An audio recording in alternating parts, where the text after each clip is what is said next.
Querido pré-adolescente, bem-vindo a mais uma aula, a paz do Senhor.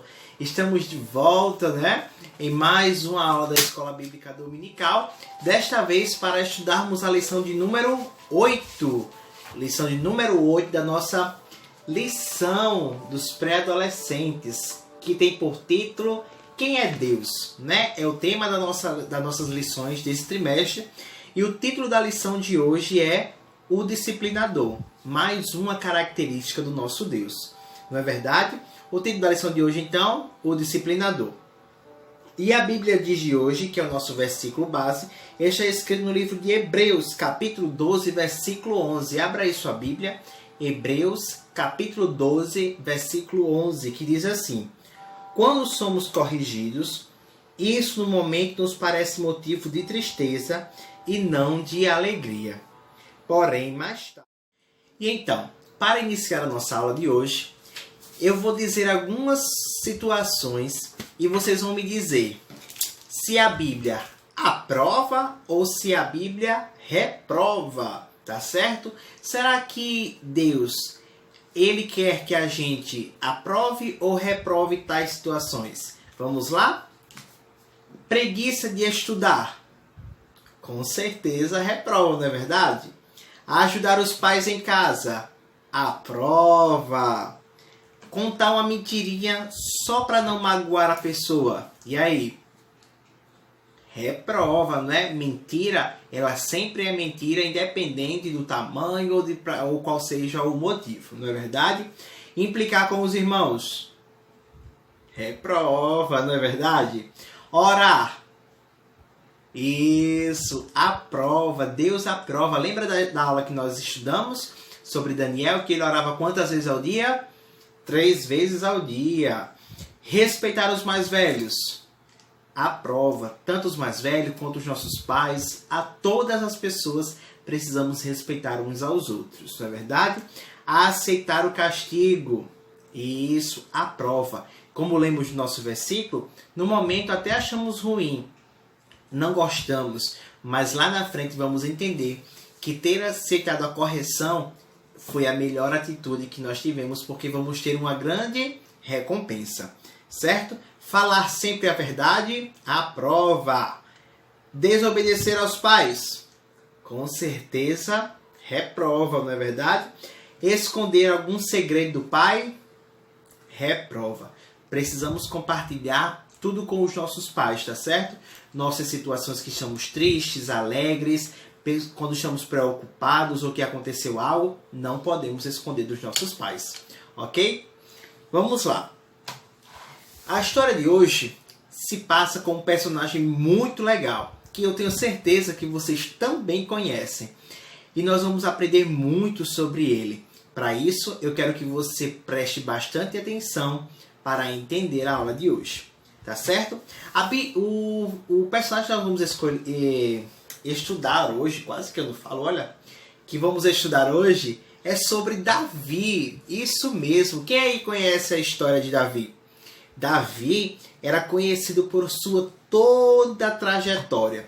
Era filho de Jessé, morava com sua família em Belém, cuidava das ovelhas do seu pai. E lá no 1 Samuel, capítulo 16, vamos ver que o próprio Deus ordenou que o profeta Samuel fosse até a casa de Jessé, o pai de Davi, e ungisse a ele como novo rei de Israel.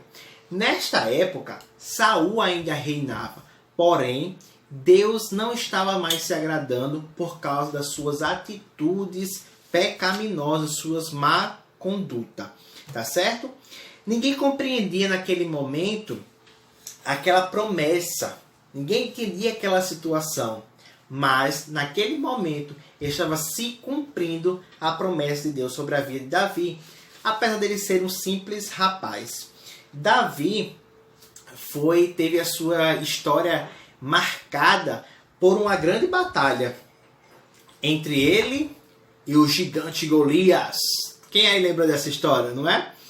sobre o gigante Golias. E Golias estava lá afrontando o povo de Deus, o povo de Israel, dizendo que os israelitas seriam os escravos dos filisteus, e por aí vai. E quando Davi chegou no campo de batalhas, porque o pai dele pediu para que ele pudesse deixar os mantimentos para os seus irmãos que estavam lá, Davi ouviu aquilo e disse: eita, não, ninguém vai afrontar o povo de Israel, ninguém vai enfrentar o meu Deus, eu vou enfrentar esse gigante.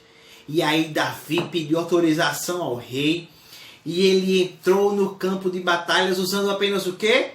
A sua funda. E quantas pedrinhas? 5 pedrinhas. Diferente de Golias, que era um gigante respeitado pelas suas armaduras, pelo seu histórico de vencer as guerras, de vencer esses combates, mas ele era diferente de Davi. Ele poderia ter tudo isso, mas Davi tinha algo em especial. Apesar de pequenininho, ele tinha um Deus grande em seu favor. Ele disse: olha, eu não vou guerrear com você com paus, com pedras, não vou guerrear com você com armaduras, com espada, não.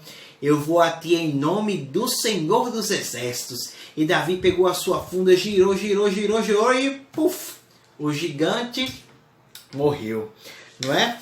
Ele inspirava medo, Golias, para todas as pessoas, mas Davi tinha a coragem, a ousadia do Espírito Santo em sua vida. E não se intimidou não. Foi lá e a Bíblia, como eu acabei de falar, a Bíblia deu a ele, a Davi, a vitória. E após essa vitória, Davi passou a compor oficialmente o exército rei. Casou-se com a sua filha Mical, se tornou muito famoso, não é? E com o tempo também surgiu a amizade entre Davi e Jonatas. Jonatas era o filho de Saul. E eles foram grandes amigos, assim como a Bíblia conta. E após a morte de Saul, Davi foi coroado o rei de Judá, certo? Mas só após 7 anos que ele tinha sido coroado, que ele foi de fato aceito ser o rei de Israel. Davi, crianças, pré-adolescentes, teve um reinado muito promissor. Ele conseguiu vencer muitas guerras, conquistou muitos territórios. E certo dia, Davi não foi para a guerra. Ele não saiu nessa guerra. E quando ele estava em casa, ele avistou uma mulher muito especial. Se interessou por ela, soube que ela era casada e ainda assim ordenou que trouxessem ao palácio.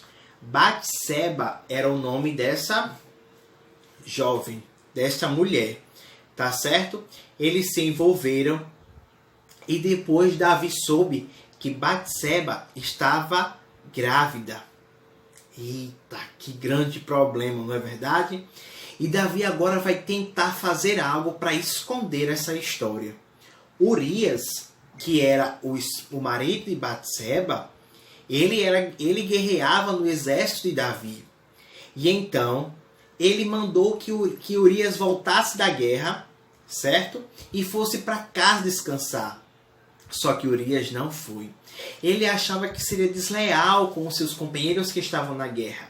E assim, muito tempo depois, quando Davi soube que ele não tinha ido para a guerra, ele mandou chamar o chefe do exército e mandou que preparasse uma emboscada para que Urias morresse. E assim foi feito. Urias morreu. E quando Urias morreu, Davi chamou a Batseba, casou-se com ela e tiveram o filho. Tá certo? E um tempo depois, quando a criança já havia nascido, Deus enviou uma mensagem pessoal para Davi por meio do profeta Natã. E o profeta se apresentou ao rei contando a ele essa seguinte história. Havia 2 homens que moravam na mesma cidade. Um deles era rico e possuía muitas ovelhas, gados, e o outro era pobre e possuía apenas uma ovelha que havia comprado. Ele cuidou dela com todo o carinho e atenção, e ela cresceu em sua casa junto com seus filhos como se fosse um deles. E certo dia, um visitante chegou na casa do homem rico. Então aquele homem, apesar de possuir grandes rebanhos, grandes gados, em vez de matar uma cria do seu rebanho, preferiu aposar de uma única ovelha que o homem pobre tinha. E então ele matou a ovelha e serviu como refeição. E depois de ouvir aquela história, Davi ficou muito indignado com a injustiça cometida pelo homem rico e gritou seu veredito: este homem é digno de morte. Olha só. E o profeta, com a autoridade de Deus, disse: Davi, este homem é você. Davi se assustou, mas imediatamente a Bíblia nos diz, em 2 Samuel, que ele se quebrantou, confessou o seu pecado. O arrependimento de Davi foi sincero e Deus sabia muito bem disso. Por isso o Senhor lhe perdoou, mas não isentou a Davi de nenhuma de suas consequências. Davi pecou, mas ainda assim era considerado por Deus um homem segundo o seu coração.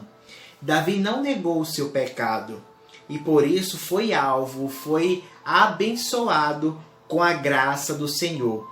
Em sua humildade e quebrantamento, ele orou e o seu clamor é conhecido lá no Salmo 51, quando ele diz assim: Senhor, não retiras de mim o teu Santo Espírito, não retira de mim a alegria da salvação.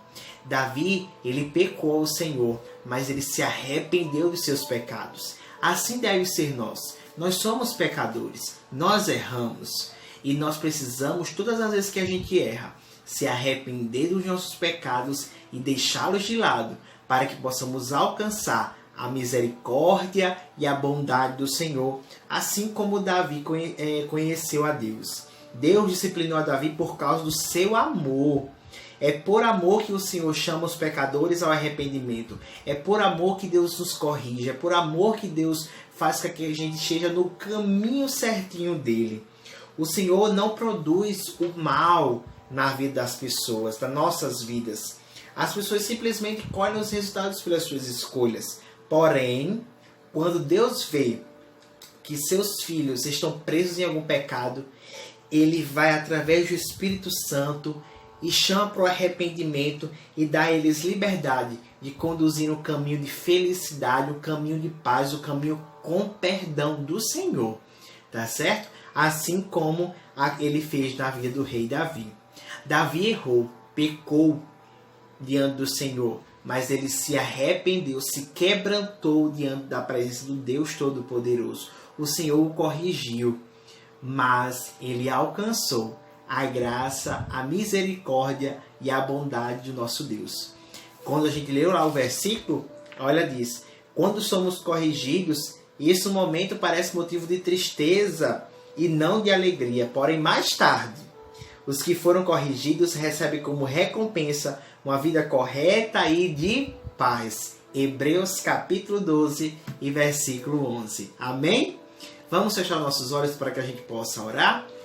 Senhor, meu Deus e meu Pai, muito obrigado por esta aula. Obrigado, Senhor, porque nós aprendemos que em Ti nós possamos alcançar a graça, o amor e a bondade sobre as nossas vidas. Desde já, meu Deus, perdoa os nossos pecados, as nossas falhas, as nossas fraquezas, e que possamos ser alcançados por esta Tua misericórdia.